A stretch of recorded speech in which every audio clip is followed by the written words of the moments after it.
Yo, YouTube, what's up you guys? Negio back with another Dragalia Lost video. And in this guide, we're going to go over the not-so-subtle sister, Louise. Now, like always, I'll do my best to keep this guide accurate, quick, and concise for y'all. So let's take a look.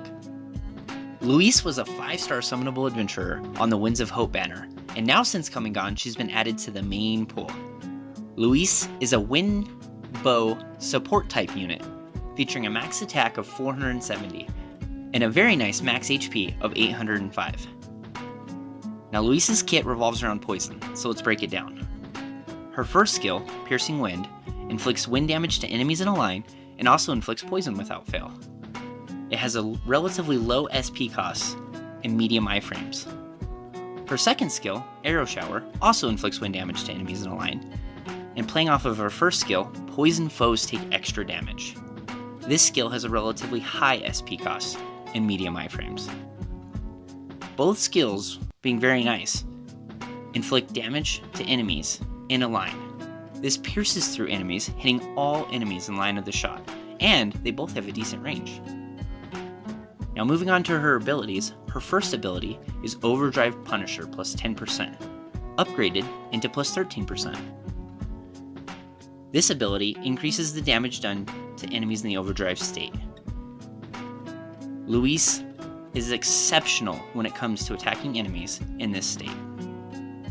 Her second ability, Bogres plus 100%, makes her an extremely nice pick for the Dragon Trial Mercury. Lastly, her third ability is Strength Double Buff plus 10% upgraded into plus 13%. This skill or ability is probably Louise's most unreliable, as she only receives the strength buff upon receiving a defense up buff.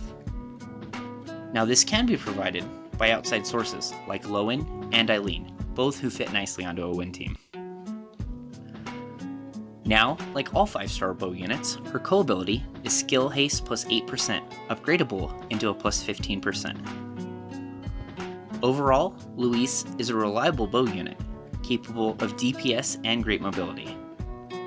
The only thing really holding her back is a lower strength stat remedied by her abilities. Now let's take a look at a couple ways we might be able to build Louise. Starting off with dragons, Zephyr is the clear pick, providing a huge strength boost and capable of stunning enemies. Rock is also a dragon, adding both a strength boost and stun, coming in at a 4-star option. High Midgar Summer is an option if you're looking to boost both her HP and strength. And probably the last dragon you want to consider as an option for Louise is going to be Garuda, capable only of an HP boost and small utility. Now taking a look at wind bows, the first option, Stellar Pegasus, is a 5-star wind bow, adding only a critical up rate skill to her kit. However, the 4-star wind bow, Epidemic, provides a nice DPS skill. And when considering worm prints for Louise, one should think of skill damage, skill haste, and flurry strength as possible options. Overdrive Punisher is also another option, complementing her kit nicely. Now, several wind bow units should be considered when building a win team. First of all, Hawk is a nice option, having a higher attack stat than Louise and capable of stunning enemies. Hawk is capable of nice burst damage, but is held back when enemies are unable to be stunned. Eleanor is also another bow unit one should consider, also having a kit revolving around poison. The thing that makes Eleanor the most unreliable is the fact that she needs to stay at full HP to keep up with her DPS. And Eleonora, like Louise, also has bog resistance, whereas Hawk has freeze resistance, giving him a slight edge in Wind Imperial Onslaught. Although altogether, all three are great wind archers, each with their own quirk, Louise being slightly more reliable at the role. And with that, a should you pull for Louise? Now, take this with a huge grain of salt, as it's highly opinionated, especially as the Winds of Hope banner is already gone. But, depending on your team composition, let's take a look at whether or not Louise is worth the mats, and whether or not you should give her a spot on the squad.